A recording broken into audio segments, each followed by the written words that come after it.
to two of the finest wide receivers in football. James Lofton right there, and the other deep threat, John Jefferson. They are the core of the Packers' attack, but they will be challenged by a strong Dallas secondary that has a habit of coming up with the big plays at the right time. The man who directs the Packer offense is a battered veteran of the NFL wars. Lynn Dickey has finally come into his own as one of the top quarterbacks in the league. I'll be taking a look at Dickey and the Free Spirits who've been on the receiving end of his game-winning passes this season. But in order to make contact with this free spirit, Dickey will need time to set up. And the Doomsday guys are the guys who make the strong Cowboy pass rush, are determined to be in his face all afternoon. I'll be looking at that trench warfare in today's game between the Dallas front four and the offensive line of Green Bay, and Phyllis has her Dallas blue on. Just a coincidence, Jimmy. The Dallas Cowboys, of course, have a tradition of great quarterbacks dating back to the early years of their franchise, and Danny White is taking his place in that gallery of heroes. In fact, the big D in Dallas these days is not just the city, but the man, their own favorite Danny boy. Our coverage of the battle for the trip to Washington and next week's championship game begins here, and we've got it all on the NFL Today.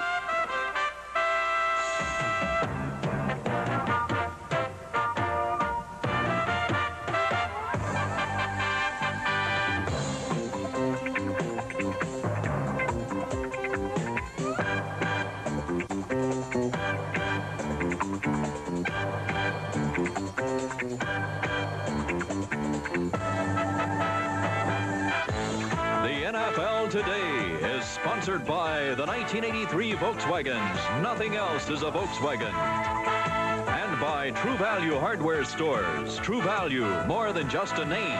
It's our way of doing business. And now, Brent Musburger. Good afternoon, everybody. Welcome to the NFL Today. You know, it is rare when two good friends square off for as much as at stake today. But that is the case with Bart Starr on the left, the head coach of the Green Bay Packers, and of course his Dallas counterpart, Tom Landry. They are the closest of friends, and prior to the start of this game, they met at midfield just a short time ago. They had a long conversation, but they were not exchanging game plans. Meanwhile, if you live by the forward pass, you are destined to die by the forward pass, and that happened today to the San Diego Chargers. Danny Fouts has thrown 5 interceptions. Miami will win and take on the New York Jets next Sunday for the championship of the AFC. 34-13, that pass right there made it 21-0. And it is now over, and Don Shula has gone back to the championship. He will be taking on a New York Jet team that he has beaten twice already this year. And, of course, that is next weekend. Ooh, Jimmy.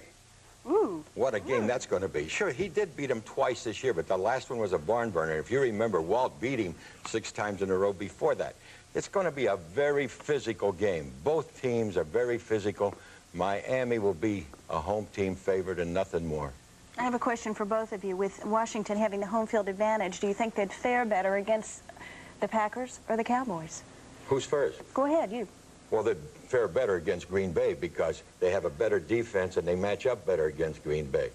They would beat Green Bay easy, where with Dallas, they psych a little bit and they don't seem to play as well against the Cowboys. Now, what about that psychological effect? Gee, I disagree with Jimmy on a couple of levels. I really don't think they'd beat Green Bay easily. I think Green Bay would have a lot for them. But I really think that the Dallas Cowboys would bring out the best in the Washington Redskins. It seems every time I hear Joe Theismann or any of the Redskins, they're saying, we want Dallas. We want Dallas, and they're dead serious. They've done everything this year except beat the Cowboys, right? That's right. Well, the man down in Dallas on the sidelines having all the good times on the road down there. How about that? Irv, what's the situation down there? You know, Brent, the Green Bay Packers are not the same Green Bay Packers we know of old. You have an explosive passing attack, which everybody's aware of. But keep this in mind as well, too. It's about 59 degrees here right now at Texas Stadium, and a fairly warm day. But the Packers have a brand-new practice facility up in Green Bay, which allows them to work out indoors on an artificial surface. They were there all week this week, working at a temperature of 57 degrees. So they're right at home in this ballpark. Of course, they have to beat the Dallas Cowboys. In order to do that, you have to stop their running game, and you start by stopping Tony Dorsett. They hope to try to gang tackle him by having the first guy hit him low. Let's go up to Pat and John. Irv, thank you very much. You know, you talk about all the great athletes in this game on both sides. It's hard to pinpoint one particular point that we think would be the deciding point. What do you think, John? Well, you know what'll probably happen? You talk about the wide receivers are going to throw the ball. Tony Dorsett's going to run. And it'll probably be some backup defensive back, and he'll intercept a pass in the end zone or fall on a fumble, and that's probably be the hero. They'll carry him off the field. Both offensive units, both quarterbacks, certainly seem to have a pretty good idea of what they feel that they have to accomplish. We asked both quarterbacks, Lynn Dickey and Danny White, what they feel they have to do. I'd say the major thing that we're going to have to do is get some kind of a running game. If we can keep them off balance with some kind of a running game, keep them in the run-pass threat, then I think we'll be very effective. If we can't do that, we may be in for a long day. The thing that we can't do that we did last week is give the ball up with turnovers. We've got to control the ball, hold on to it, and when we get down there, we've got to score points and get the ball in the end zone. Last week, we ended up kicking field goals 3 times when we really probably should have gotten the ball in the end zone, and we need to do that this week. Both of those two things sound like pretty good ideas. Well, you know what they were both talking about? They're putting a lot of pressure on those offensive lines, especially the offensive line of the Green Bay Packers. Should be a dandy. Now let's go back to Brent Westberger. Hi, Pat and John. Thank you. And I should point out that earlier in a conversation with him, they reported that John Dutton, the defensive lineman for the Dallas Cowboys, is very questionable. He may be able to go, but not as a starter. The same holds for running back Ron Springs. Robert Newhouse will step into the Cowboys starting lineup. We'll continue with Jimmy the Greek on the NFL Today in just a moment.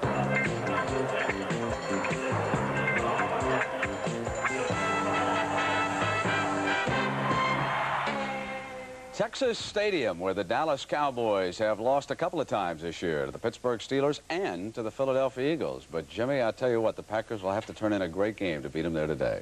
No question about it. Any quarterback is only as good as his blockers, the men up front. Lynn Dickey knows how true that is. If the Packers are to win today, they will have to stop the great Palace pass rush. And that's a tall order, maybe just a little too tall. Forget about the glamour boy passers and runners. Today's playoff game is going to the team that excels in the hand-to-hand combat along the line of scrimmage. For the Green Bay Packers, survival is a matter of holding off doomsday. This is the doomsday defense. Their object is to seek out and destroy Lynn Dickey, the quarterback of the Green Bay Packers. But if they give Dickey time to pass, you'll see an aerial circus in Texas Stadium like there's never been before. Dickey can detonate James Lofton, or he can pull the fuse on Johnny Jefferson. Now, these are the scenes Dallas cornerback Everson Walls sees in his worst nightmares. I need to talk to Ed and Harvey and the guys and see just exactly what's on their minds, because we don't want Dickey to just stand back there and have a go at it. But the Packers have other ideas. 4-3, set. Here, get out. Now move it. Stay on it, keep it up. If we can keep them away from Lynn, we can light up that scoreboard. I think if we can give Lynn some time, I think the secondary of Dallas is going to have a long afternoon. Oh, there's a possibility of it being a long afternoon. We're going to gear ourselves up, and I'm sure that when we hit the field Sunday, we're going to be after Lynn Dickey. And when the Cowboys start corralling quarterbacks, few passers can escape the lasso. Randy White and Too Tall Jones are headed for the Pro Bowl, and it's no secret why. But are the Packers overwhelmed? Hey, they don't seem to be. In no way are we in awe of the Dallas Cowboys. They have an excellent front four, and that is their strength to their defense. They're a good, consistent unit. I don't think they're the best front four in the league, and I don't think they're the best pass rushing front four in the league. He has his own thoughts. I got mine, and we'll just see Sunday. That was a real love tap that Randy White gave you coming in there, Greg. You know something? I want to tell you something about Randy White. He is so peeved at some of the publicity that he's had so far. He's going to play a Super Bowl. Has he had that bad a season? Well, it hasn't been as great as it was before. You know, he's been all-pro, all-pro, all-pro. Then he shouldn't be mad at the critics. He should get mad at himself. Play harder. He is. All right, let's take a look at the game, Jimmy. How do you analyze this one? Pressure. This is the whole thing. $70,000 is up there to the winner, okay? Consequently, the Dallas Cowboys are a little bit richer, and they may take this pressure a little bit better. The pressure's going to be on Starr. No question about it. Both teams will try to establish a running game, and I think one thing will happen. Landry will be the difference in the pressure. And the Cowboys will come through in the end, you think? In a But Jimmy, high-scoring game, though. is this Cowboy team as good as Landry's recent ball clubs? No. Danny White is not a Roger Staubach. Let's start with that one right there, and it ends right there. All right, Jimmy. And the NFL Today continues on CBS in just a moment.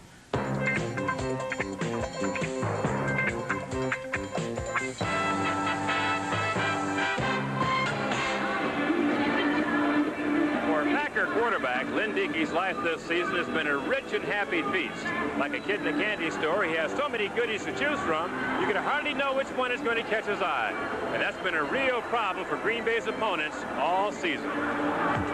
When you think of the Green Bay Packers, you think of the graceful heroics of James Lofton, the exuberance of the irrepressible John Jefferson, and the gutty determination of tight end Paul Kaufman.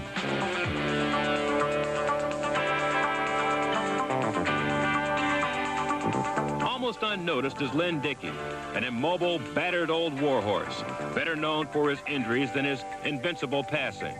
He is the man in command of the Packer offense, and after 12 years in the NFL, he's mellowed a little, but not much.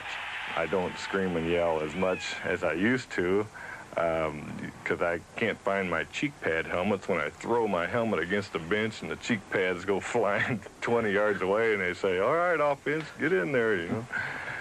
So I don't do that as much as I used to, but I think I fit more into that category where if somebody is not doing their job, I think it's my job to jump down his throat, and I'm not out there for a popularity contest. It wouldn't be much of a contest, because on the end of a Lynn Dickey pass, you'll generally find one of the most flamboyant receivers in the NFL. One of the wackiest guys is number 82, Paul Kaufman, best known at his Kansas high school for failing his tractor driving test. His tidiness and table manners earned him the nickname Hog. We would just go through the lunch line and pile the food on our trays and just act like a bunch of hogs. And matter of fact, if I could just show you my T-shirt here.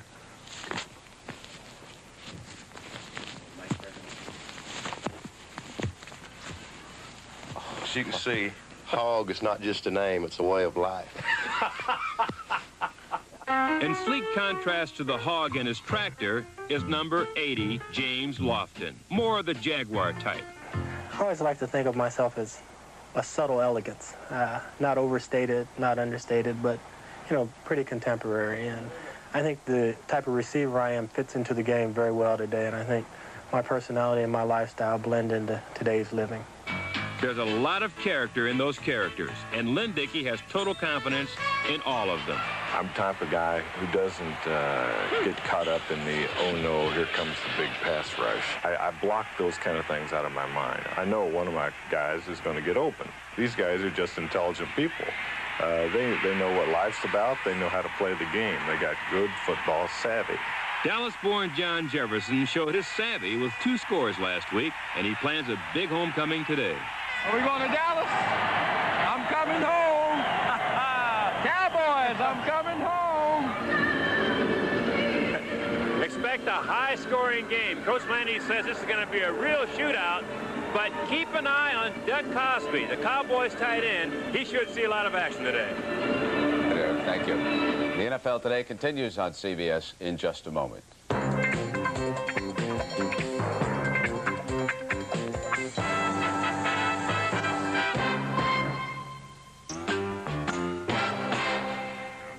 3 years ago, when Roger Staubach retired as the Dallas Cowboy quarterback, the torch was passed to Danny White, who was finally coming into his inheritance, and in more ways than one. Like other Cowboy quarterbacks, Danny's discovered the payoff on the field can lead to big paydays in other areas. In Dallas, the sports hero in the 60s was an irreverent Don Meredith. It was really a screwed-up looking thing. I didn't even know what to... Yeah, I think they did. I think they missed it, because I didn't know what to audible. In the 70s, Roger Staubach thrilled Cowboy fans. Staubach going deep for Tony Hill, who's all alone. Caught, touchdown. Going down, baby. We are going to the Super Bowl. We can beat anything coming our way.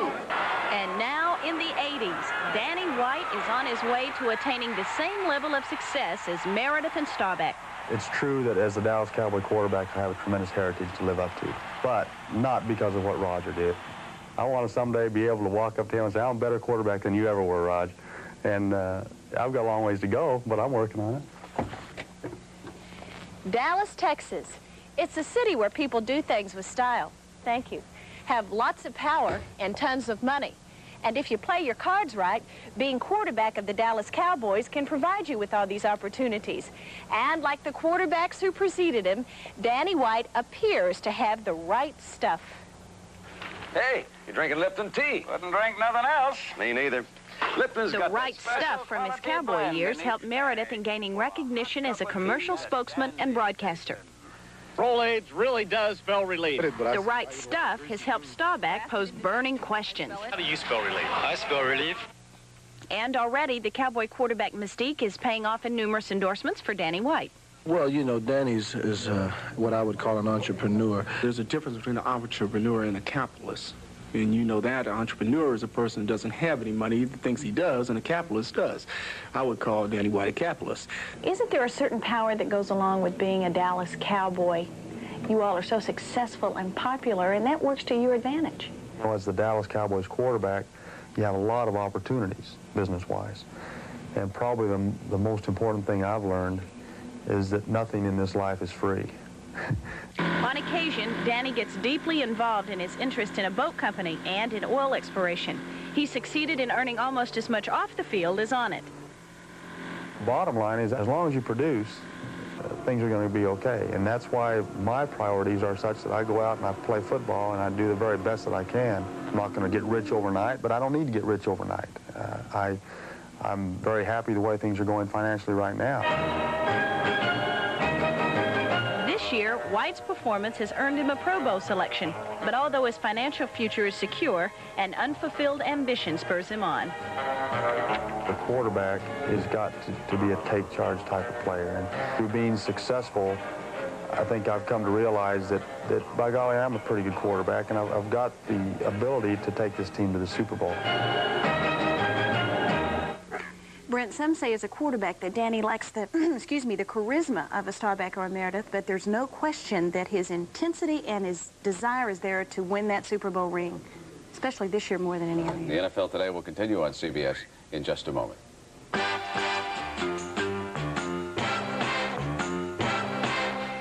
Before we go to the game, a couple of honors for Phyllis and Jimmy. They don't know I'm going to mention this, but I know that Jimmy tomorrow night is going to be honored here in New York City by the Cystic Fibrosis Foundation. And Jimmy, congratulations. I know all the time you have spent with that group. And Phyllis, of course, you are to go to New York here soon, and a late dear friend of mine, Jack Quinlan, he was a great baseball broadcaster, and they have an honor in his name, and of course you have won it for your work last year. Congratulations. You're going to Chicago February 11th, I believe. Hope you can both be there. Nice going, you two. And if we have a great game today, that'll wrap up a tremendous afternoon and a marvelous weekend. It'll be a great game. Okay. Coming up next, it'll be the Dallas Cowboys and the Green Bay Packers. I'm Brent Musburger. At halftime, we will take a look at the New York Jets and, of course, their victory out in Los Angeles over the Raiders. And we will also take a look at how the Miami Dolphins have advanced to the AFC Championship by eliminating the San Diego Chargers. And that game wound up just a short time ago. But now sit back because you'll gaze upon Texas Stadium, where along about now the players are being introduced and they are trotting out onto the field. And it is just about kickoff time in Big D. So long, everybody.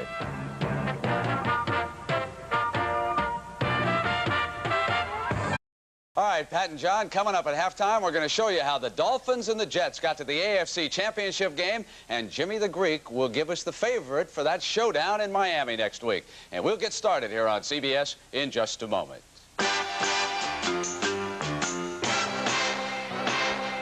I think all of us hyped a rematch that simply did not live up to its expectations earlier today. The Miami Dolphin defense climbed all over Dan Fouts and the San Diego Chargers, winning easily in the Orange Bowl. Now, the first 5 times the Dolphins handled the ball, they either scored a touchdown or kicked a field goal. Here was their first score. Woodley rolled right, and Nett Moore had 6. And Don Coryell knew his defense was in deep trouble. Woodley here will throw over the middle to Ronnie Lee. And it was 21-0. And Don Shula was extremely pleased. Now, Fouts will come back. Here he goes to Charlie Joyner. 28-yard Charger touchdown. The extra point fails, and it's 24-6, 27-13 at the half. And this the key interception. Fouts was within 2 touchdowns when Glenn Blackwood got one of his pair of interceptions.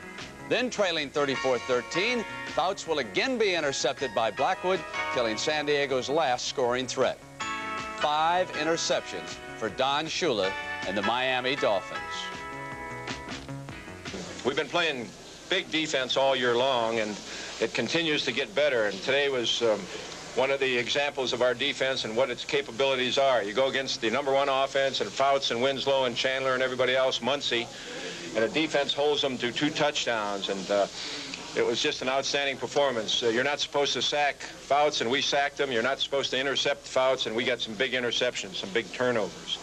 A lot of it was due to the pass rush that we got today, for one, and secondly, because we did such a good job getting jams on people. And when a team plays a deep zone like San Diego does, you have to have just a little bit extra time to be able to read it and find the open receiver. So I'd say that the offensive line play today was probably the difference.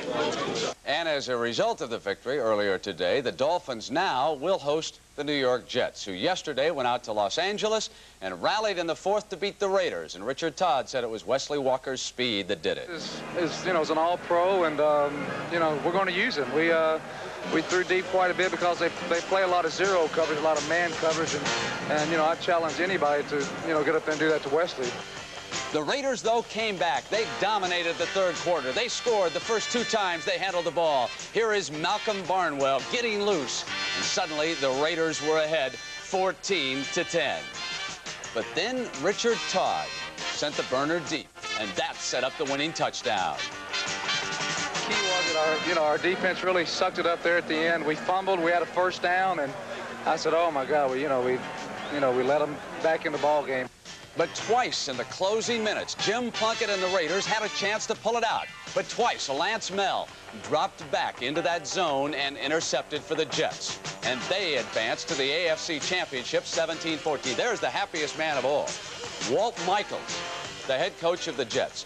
And what made yesterday's victory especially sweet for Walt was that it came over his #1 enemy in the league, Al Davis, who fired him 20 years ago. Here's what happened at halftime yesterday. A phone call from Michaels came into the Jets locker room.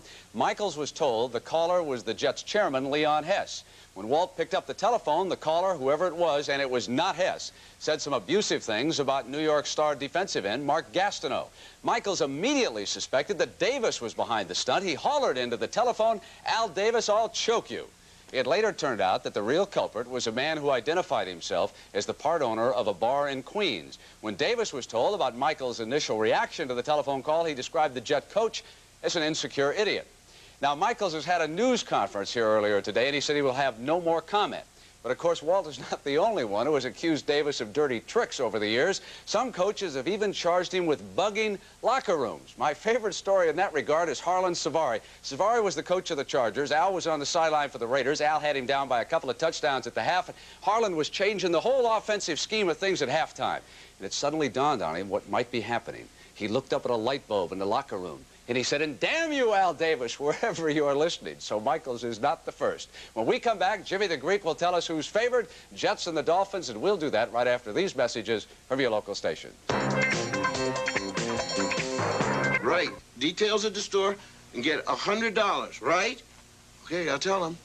$100. Get a $100 rebate on the home computer from Texas Instruments. This is $100 for the people, right? Now, you're not fooling. Channel 4, KDFW-TV, Dallas-Fort Worth. Jimmy, down in the Orange Bowl. Next Sunday, it's the Dolphins and the Jets. Who will be favored? Start tossing a coin. Miami will probably be the slightest of slightest favorites, only because they're at home. That means under a field goal. They blew them out the first time they played. The Dolphins won that first match easily. I know, but what was it the second game? A toss-up of almost a tie, 21-20, and that's just what it'll be this time. All right. Jimmy, let's show everybody some highlights now from the Washington Redskins' victory yesterday over the Minnesota Vikings. Again, it was a sellout crowd in RFK Stadium. They will host the NFC Championship game next Saturday. Oh, that's the signal for John Riggins off tackle right there. Isn't that great? And here came Big Riggins. He carried it 37 times for 185 yards and 1 touchdown. But Bud Grant and the Vikings simply do not quit. And they came right back and closed to within 7 at 14-7 as Ted Brown just got to the outside on the left and dashed on in from the 18.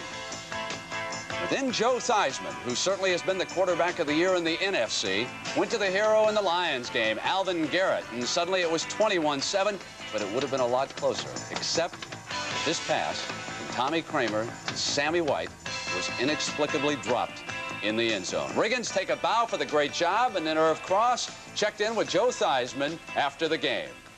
The men up front make holes, they create creases, and then all of a sudden John will take one, it looks like there's nothing there, and he's gone 40 yards like he did towards the end of the football game. It seems like he's like a diesel. He just gets more and more and more momentum as the game goes on. And, of course, at halftime, it is 20-7 down in Dallas, and the winner goes into Washington to play the Redskins. Irv Cross is on the sidelines down there in Dallas, and so let's go down to Irv. Irv? You know, Brent, a couple of observations very quickly. When we were down here on the sideline during the pregame warm-up, we stood right next to the Cowboy team, and not one player said a word when they were going through their individual drills. Of course, concentration levels are very important in the playoff game, but it seemed kind of strange, like maybe they might have been flat. But I'm sure Dennis Thurman's interceptions, of course, sparked them. The other thing, which is very obvious to me, is that the Green Bay Packers wanted at least 2.8 seconds in their passing attack to deliver the ball. We've recorded all the passes so far. We've only recorded one time when Dickey had 2.8 seconds to throw. So the Cowboy pass rush is doing its job. Let's go up to Pat and John. Okay, Irv, thank you very much. There are two things that stand out in my mind, John. One is the thing that Green Bay dreaded most, and that was facing that 6 defensive back defense that Dallas uses, and also the ever-present turnover situation. Well, that's the thing. You know, it looks like to me, you know, that Dallas is just a playoff machine, that they have so much confidence. They're playing strong on offense and defense and special teams. And Green Bay is playing good defense, but on offense, they look a little shaky. They look a little unsure of themselves, and they don't look like they're really in sync. And, of course, those 2 interceptions, as you say, just killed them this first half. What do you think? I can't really see that they need to make any adjustment in their thinking. Their thinking was solid going in, I think. Well, probably stay away from Dennis Thurman and Everson Walls and maybe go to work on someone else. I think they'll try and sneak Philip Epps in the game a little more, get the 3 wide receiver, maybe put John Jefferson in the backfield and see what type of coverage that draws. You know, John Madden and I did the first, this is not to count Green Bay out by any means, but John and I did the first Dallas-Washington game. I don't think really anybody, up until perhaps the last couple of weeks, really thought that Washington is as good as they are. Well, I sure like them. I think that, you know, they've only lost 1 game, and I think that Dallas game, Dallas was better that day. Then I think after that game, I think Washington improved, sneaked up on a lot of people, impressed them, and I think Dallas slipped, and they went through their slump. And I think right now Washington is probably playing better than Dallas up until today. Next week will be a great game. Oh, it should be, really, and of course we'll be there. Right now, though, we've got matters at hand as the Packers and Cowboys just start to come back on the field. And we'll have the second half with Dallas leading 20-7.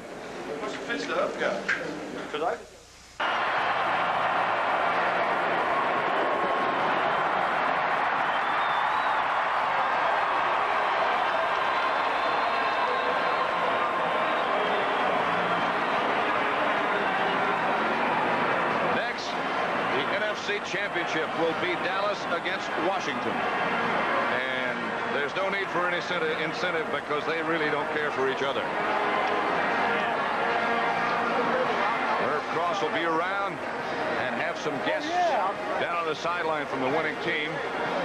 While I have a chance, and you look at Danny White and Tom Landry, gives me a chance to say thank you and say so long for John Madden and for myself, Pat Summerall. So that's the final score as we get closer to Super Bowl time. Dallas 37, Green Bay 26. Right now, let's send you to Brent Musburger in New York. All right, Pat and John, thank you. Dallas, Washington, memories of Clint Longley and George Allen. And Irv Cross will be in that locker room, but I want to remind everybody that coming up next, 60 Minutes. And tonight, it headlines a story that looks at what happened after a New Orleans policeman was killed. That is a story that a federal judge tried to keep off the air, a very important story. That is coming up next, except out on the West Coast. And we will have those interviews with Irv Cross inside the Dallas Cowboys locker room. And also, we'll take you back and show you what has transpired throughout the National Football League on this weekend. And we will continue with the NFL Today in just a moment. playing for the NFC Championship and the right to go back to a Super Bowl. And let's go down now to Irv Cross at Texas Stadium. Irv? Brent, of course, the happiest man in town, Coach Tom Landry. Coach, I guess they're never easy, are they? No, they really aren't, Irv. I think that was a great football game, boy. Anybody saw that game enjoyed it, because I never saw so many big plays. Well, I know prior to the game, you expected a lot of scoring. You know, you have a good defense. The Packers came in with a reasonably good defense. Why did you expect so much ball movement? Well, I just felt like that both sides could move the ball. We know with their receivers, they had to score, you know, and we felt like we could score too, even though two good defenses were out there. And it was a game where there were a lot of errors, but it was really an exciting ball game. Jefferson and Lofton on the outside, two great wide receivers. Your plan coming into the game to stop them, Coach? Yeah, we tried to stop them. We doubled them up a lot in the first half, and then they started getting away on the runs a little bit on us. And then the second half, they came out and did a great job. They changed the tempo of the game. They came in their wide receivers in there, and we didn't adjust quick enough, I didn't think, to our 4-0. Defense, and when we did, then we slowed them down a little bit. Coach, congratulations on another big win. Appreciate it.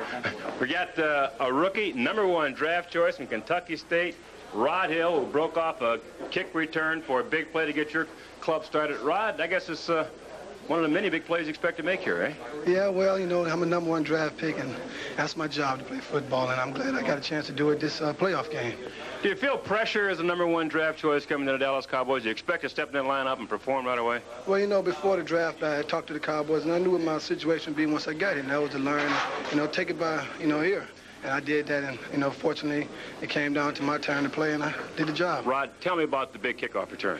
Well, you know, on the first kickoff, I noticed there was an opening, but I kind of slipped to the left, so I said, I'm going to take this one straight to the right. And that's what I did. I had good blocking, and, you know, fortunately, I got down to the 9-yard line. I think the guy dived and got me, but that helped us out. All right, congratulations, Can I say hello to my mother? Go ahead. Hello, my grandma. All right, let's go back to Brent Musburger. All right, Irv, thank you. You have to be happy for that young man, because a week ago against Tampa Bay, he was burned, taken out of the lineup. His replacement in the nickel, Monty Hunter, ran in that big interception on Doug Williams. We're going to take a look at the weekend, set the stage around the NFL when we continue.